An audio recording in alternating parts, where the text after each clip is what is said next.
सोनम बागचू की भूख हड़ताल और बीजेपी के प्रोटेस्ट में मैंने एक दिन बताया, और ये है मेरा न्यूट्रल ऑब्जर्वेशन जो यहाँ पे चल रहा है, प्लस जो इस समय देश में चल रहा है। धरना स्थल पर पहुंचने से पहले जो मेरे अंदर पनप रहे सवाल है, मैं उनको पहले एड्रेस करना चाहता हूँ, और उसके लिए मैं जंतर मंतर पर आया हूँ जो धरना स्थल से सामने की तरफ है। पहला सवाल जो मेरे मन में आता है कि जिस सरकार को हमने चुना, उससे सवाल पूछने के लिए किसी एक आदमी को भूखा ही क्यों रहना पड़ता है। और जब ये सरकार जाने माने नामों की बातों को सुनने या उसका जवाब देने में इतना वक्त लगा रही है, तो एक आम आदमी की स्थिति की कल्पना करना तो असंभव है। और ऐसी स्थिति होना किसी भी लोकतंत्र या उस लोकतांत्रिक व्यवस्था के लिए सबसे नकारात्मक चीज है। मुझे लगता है भारतीय जनता पार्टी की जो पोजीशन है इस देश में, उन्हें तो कोई डर होना नहीं चाहिए, क्योंकि आप सब कुछ तो हासिल कर चुके हो। आप देश में एक के बाद एक राज जीतते जा रहे हो। तो अगर आप आके सामने अपनी गलती तो हुई, पेपर लीक की गलती तो हुई, तो उसको मानने में मुझे नहीं लगता कि आप छोटे हो जाओगे, आपका कद और बढ़ेगा। बात अगर करूं प्रोटेस्ट की, तो इसमें कुछ भी ऐसा नहीं था जो नेगेटिवली किसी को इन्फ्लुएंस कर रहा हो। और आज के यूथ का जो तरीका है तंज कसने का, सटायर करने का, वैसी चीजें जरूर दिखी थी इसमें। और वो तंज हो भी क्यों ना, जब सोशल मीडिया पर हमारे देश के प्रधानमंत्री और इटली की पीएम का जो हैशटैग ट्रेंड में है, उसकी जानकारी पूरी सरकार को है, तो क्या पता इस प्रदर्शन में वो हैशटैग देख के उनका ध्यान यहाँ पर आ ही जाए। साथ ही मेरी संवेदना है वहाँ मौजूद सभी सुरक्षा कर्मियों के लिए भी।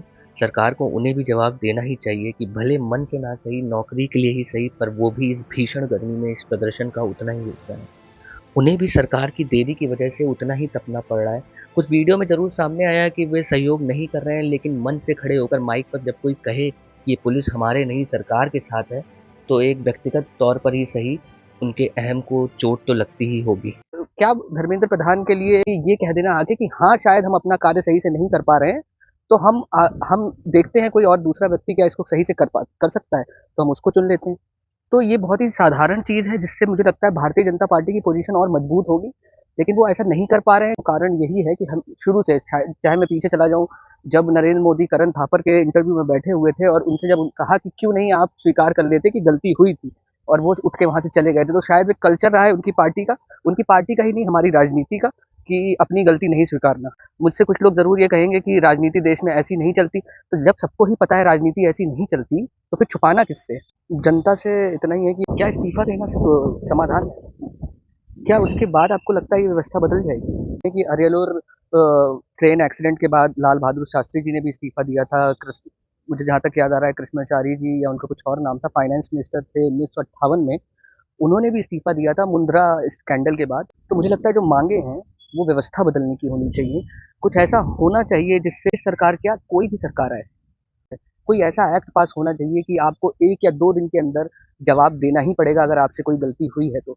तो वो व्यवस्था के खिलाफ लड़ाई लड़िए, किसी एक इंसान के खिलाफ लड़ सकते हैं, शुरुआत कर सकते हैं। जैसे सीजेपी वाले कह रहे हैं कि इससे द्वार खुलेंगे, पर द्वार तो अन्ना हजारे ने खोलने की कोशिश की थी, तो वो शरद पवार से इस्तीफा लेने में मुझे लगता है सफल हुए थे, लेकिन उसके बाद भी करप्शन खत्म नहीं हुआ। आज तक वो भ्रष्टाचार यहाँ पे चल रहा है। किसी प्रदर्शन की सबसे अच्छी बात ये होती है कि वो हमें याद दिला देता है कि कोई भी सत्ता आपके जीवन और आपके जीने के हक से बड़ी नहीं होती। लेकिन उसी प्रदर्शन के शोर के बीच मुझे भी एक डर है कि जिस पेपर लीक की वजह से कई बच्चों ने अपनी जान गंवा दी, वो अब एक शिक्षक या किसी भी शख्स की जान ना ले। क्योंकि जीवन अपने आप में एक ऐसा प्रदर्शन है जो किसी भी मुद्दे से बहुत बड़ा है। आक्रोश बहुत अच्छी चीज़ है, लेकिन जब आप अनशन की बात करते हो, तो अनशन चिल्लाने भर की बात नहीं, अनशन अपने अलावा दूसरों को नकार देने की बात नहीं। अनशन आपको अंदर से कितना शांत करता है और मुद्दे को कितना गहरे तरीके से समझने की समझ देता है, इस बारे में है।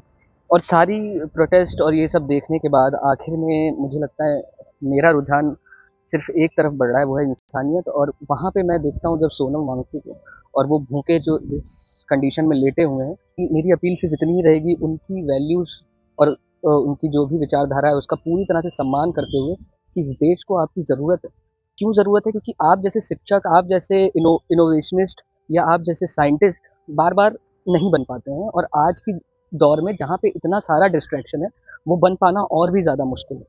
तो आप अगर देश के लिए 20-30 साल और ज़िंदा रहोगे, तो शायद कुछ ऐसा कर दोगे जिससे ये व्यवस्था बदल जाएगी।